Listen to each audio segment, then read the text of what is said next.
አምላክ እናቴ ያላትን እኔ እናቴ ላለላት ነው እንዴ? ፈጣሪ እናቴ ካላት እኔማ ሎሌሽ ነኝ ብላት። ኧረ እናትም የሆነችን በቸርነቷ ነው። አንደኛ የእግዚአብሔር ቸርነት ይገርማል። የእሱን እናት እኛም እናታችን ሲል ለነገሩ ፈጣሪ ቅናት የለበት አይደል? እንጂማ እኮ የአምላክን እናት እናቴ ማለት ራሱ እኮ ትዕቢት እኮ ነው። ትዕቢት ነው፣ አዛኝ ነው። ሁለተኛ ደግሞ የእሷም ደግነት እኔ አንተን ልጅ ባልኩበት ዘማውያንን ሁሉ ልጅ አልልም አለማለቷ፣ የረከሱት ሁሉ እናቴ ማርያም አይሉኝም እንዳይሉ ይከልክላቸው አለማለቷ አይደንቃችሁ? የምድር ንግሥት ብትሆን እኮ ዞር በል እኔ አንተ እናት አይደለሁም ትለን ነበር።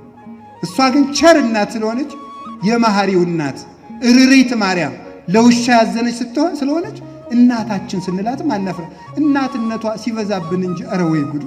ወይ እናት አልልም ማለት።